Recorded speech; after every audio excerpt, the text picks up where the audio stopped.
네, 윤석열 대통령 탄핵안 가결 이후 국민의힘이 몸살을 앓고 있습니다. 한동훈 대표는 어제 사퇴를 했고요. 당은 다시 비대위 체제로 전환이 될 것 같은데 국민의힘의 현재 상황 그리고 앞날 진단해 보도록 하겠습니다. 김재원 전 최고위원을 모셨습니다. 어서 오세요. 안녕하세요. 12월 3일 이후 오늘이 17일, 12월 17일까지 어떤 심경으로 지내고 계십니까? 제일 답답하게 생각하는 거는요. 우리 보수 정권이 이 두 번째 탄핵을 당했거든요. 그렇죠. 사실 그 트라우마 내지 공포감은 굉장히 큰데 과거에 그런 일을 겪은 이후에 불과 8년 만에 다시 탄핵을 당했다는 그 사실 자체가 저는 굉장히 좀 힘든 상황이라고 생각을 합니다. 이제 앞으로 또 우리 국민의힘은 보수 진영의 본류로서 정당이잖아요. 그럼 또 이제 대통령 선거든 정권 재창출을 위해서 유권자들에게 다가가서 우리의 정견을 발표하고 또 집권 필요성을 설명할 텐데 이 두 번째 탄핵을 당한 이 정당의 그 입장에서 어떤 또 정당 집권을 해야 된다는 주장을 할 수 있을지 항상 그 점이 가장 염려스러웠습니다. 그러다 보니까 탄핵만은 피해야 된다라는 생각을 많이 했었죠. 그러니까 사실은 그 당의 문제를 넘어서서 보수 진영의 문제가 사실은 더 근본적이고 큰 문제가 되는 거잖아요. 그렇습니다. 그래서 저는 항상 보수 진영 전체를 바라보고 이 문제를 해결해야 된다는 입장이었는데 정당 내부 또는 더 나아가서 개인적인 표현은 개인적인 소신이라고 하지만 하여튼 개인적인 자신의 생각을 더 앞세우다 보면 보수 진영 전체가 무너지고 있는데 그에 대해서 조금 소극적으로 생각하지 않았는가 하는 안타까움이 있습니다.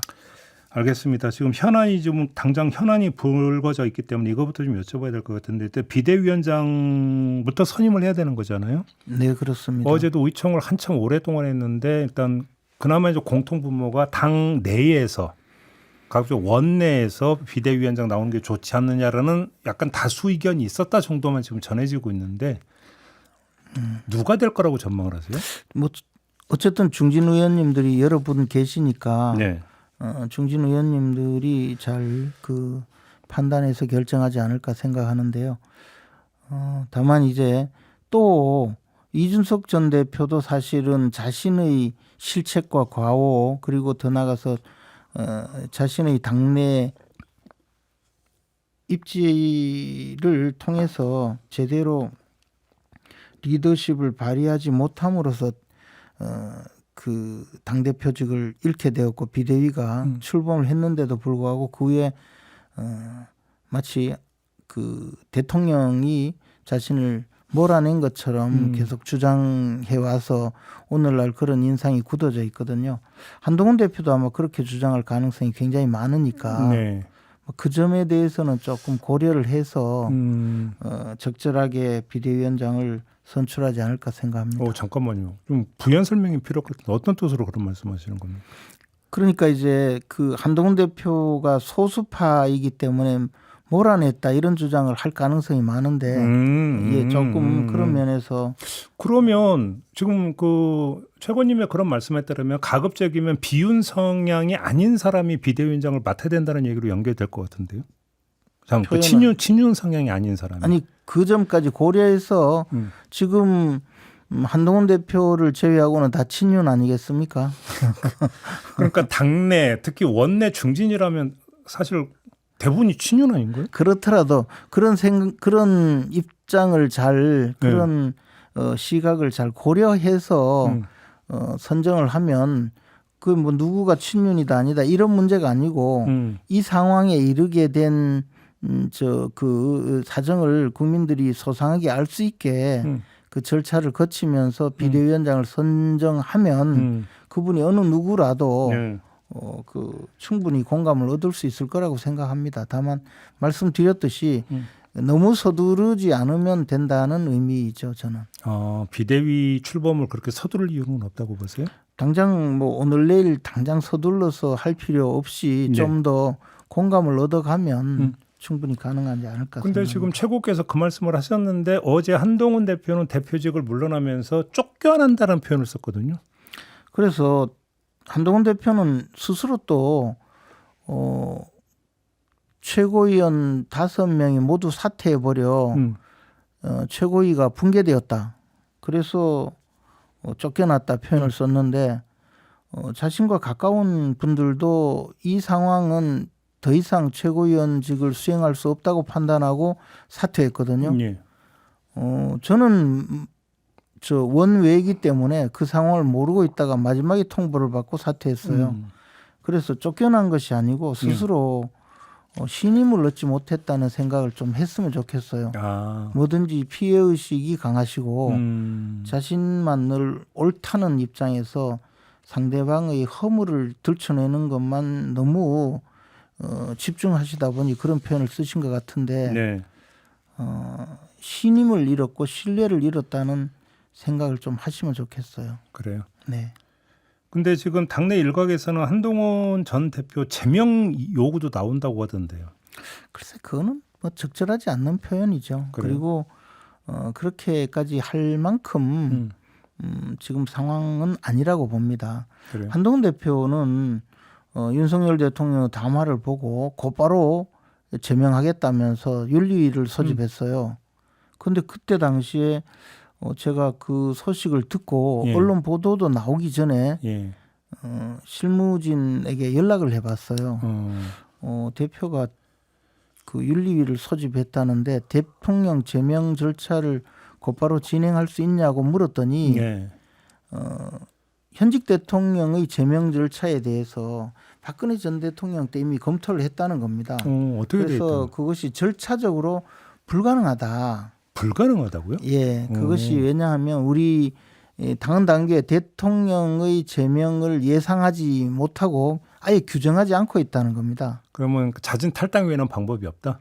그래서 박근혜 전 대통령 경우에도 그런 논의까지 거치면서 미루다가 대통령께서 탄핵 그 결정이 나고 대통령직에서 물러나고 난 다음에 탈당 권고를 하고 끝났죠.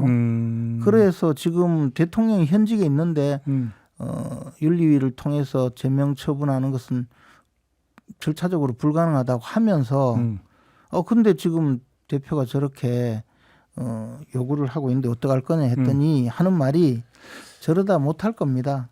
아, 그렇게. 그래서 그날도 최고위원회 한마디 상의도 하지 않고 심야에 윤리위원회를 열었다가 윤리위원회 결정이 대통령의 그 징계 문제를 실체적 절차적인 관점에서 신중하게 검토하겠다라고 발표를 했거든요. 그 절차라는 걸 넣은 것은 사실은 절차적으로 좀 어렵다는 것을 알려주기 위한 것 아닌가. 최고위원들하고는 상의 한마디도 없었던 겁니까 그때? 귀뜸도 하지 않았죠. 그래요? 그래서 그런 식으로 했기 때문에 굉장히 그 한동훈 대표에 대한 불만이 좀 많았던 것으로 생각을 합니다. 그런데 그와 마찬가지로 한동훈 대표가 대통령을 제명하려고 했다 하더라도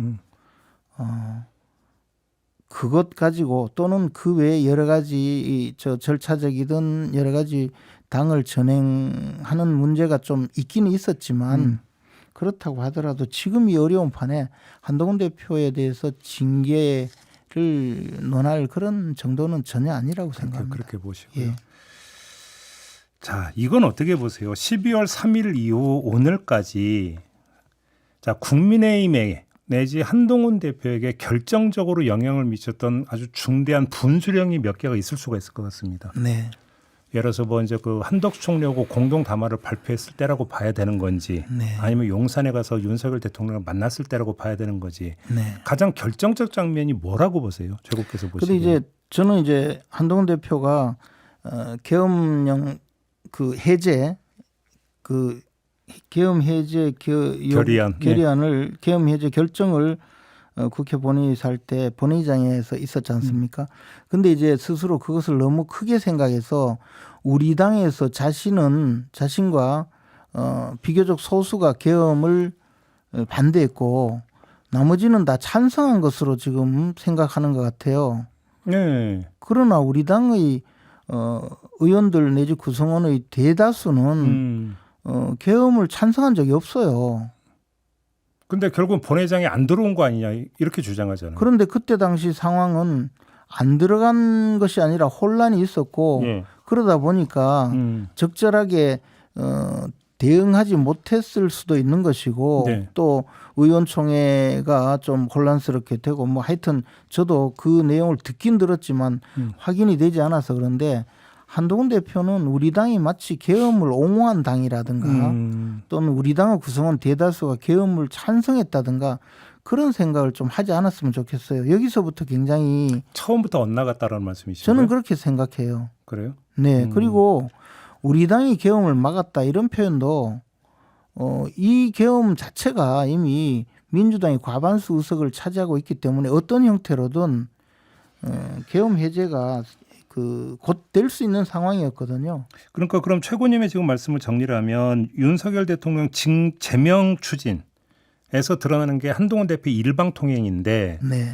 일방 통행이 나타났던 게 한동훈 대표 스스로 나는 다른 다수의 국민의 의원들과는 달리 나는 탄핵 그 계엄 반대에 앞장서서 정당성은 나에게 있다라는 그런 생각을 했기 때문이다 이런 말씀이신가요? 저는 거기서부터 저 문제가 출발한다고 생각해요. 그러니까 어떤 중요 결정을 발표할 때 최고회의와 단 한 번도 제대로 상의한 적이 없고 심지어 귀뜸해 준 적도 없어요. 대통령을 탄핵하는데 찬성하겠다고 발표할 때 예.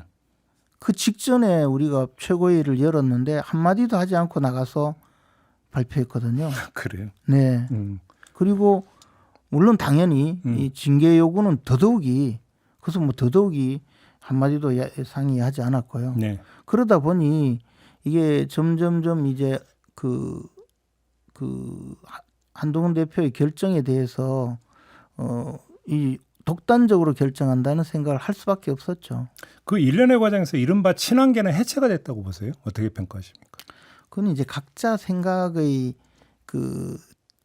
각자 좀 생각하기 나름이기 때문에 그분들께 정확하게 여쭤보지는 못했는데 어쨌든 저는 장동혁 최고위원과 진종호 최고위원께서 최고위원직을 사퇴할 때 네. 장동혁 최고위원은 제일 먼저 의사 표현을 하셨고 진종호 최고위원이 사퇴할 줄은 저는 생각을 못했어요. 그래서 이런 것은 한동훈 대표께서 그분들과 충분히 서로 의사소통을 하고 그 과정에 이르렀다면 조금 다른 결론도 있지 않았을까 하는 생각이 듭니다. 그리고 장동혁 최고위원께서 어느 언론 인터뷰에서 한동훈 대표를 설득하려고 굉장히 노력했는데 되지 않았다라고 말씀하신 것을 봤어요. 뭐 예를 들어 문을 열려고 막 빗장이 부러질 때까지 힘이 있어서 도저히 막아내지 못하는 상황이 된다 하더라도 우리가 빗장을 열어주고 문을 열어주고 할 필요가 있느냐라는 그 말씀이 바로 정치 현실이거든요. 근데 그 정치 현실에 대해서 한동훈 대표는 아마 좀 너무 자신만 옳다는 그런 생각에 갇혀 있지 않는가 생각이 알겠습니다. 들었습니다. 근데 어제 이런 기사가 나오더라고요. 친한계가 한동훈 대표가 이번 대선에 올인할 거다.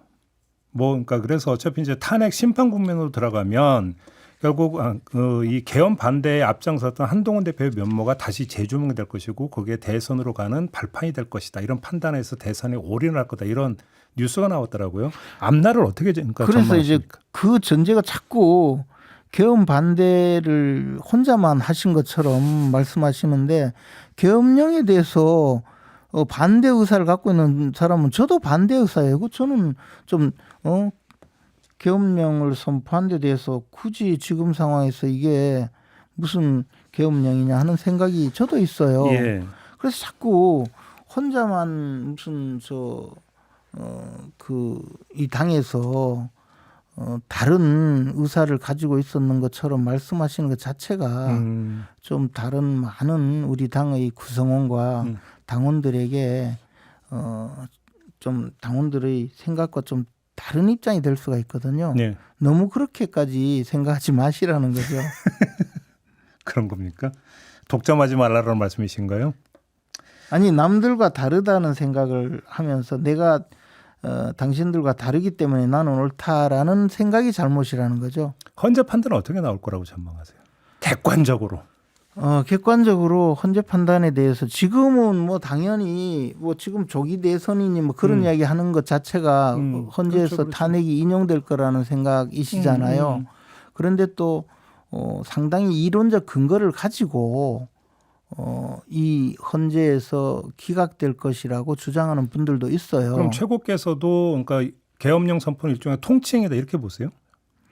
저는 계엄령 선포는 엄격히 법적인 근거가 있어야 된다고 생각합니다. 그렇죠. 헌법과 법률에 그렇죠. 따라야 된다고 그렇죠. 생각합니다. 그렇죠. 그런데 과거에 우리 대통령의 탄핵 결정이 두 차례 있었는데 한번 노무현 전 대통령의 경우에도 위법 행위라고 결정을 했지만 중대한 그게 아니었다는 거죠. 중대하지 않고 그것이 또 하나는 탄핵을 결정해서 대통령을 파면하는 것과 그에 대한 부작용을 고려해 봤을 때 이것은 기각한다는 결정이었고 박근혜 전 대통령은 위법하고 탄핵을 인용하는 것이 맞다는 결정이었거든요. 그래서 저는 위법하다고 해서 이것이 그 국민의 다수에 의해서 선출된 민주적 정당성 있는 대통령을 이런 파면을 할 정도인가 여부에 대해서는 또 헌법재판소에서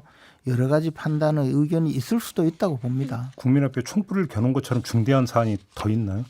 그래서 이제 그런 말씀을 하시니까 제가 지금 제 이야기를 말씀드리는 것이 아니고 저는 그 점에 대해서 판단을 할 만큼 그렇게 전문 지식이 있지는 않아요. 그런데 알겠습니다. 그 상황을 드러난 것을 놓고도 또 다른 판단을 하시는 분들이 아주 고명하신 전문가들도 계시니 알겠습니다.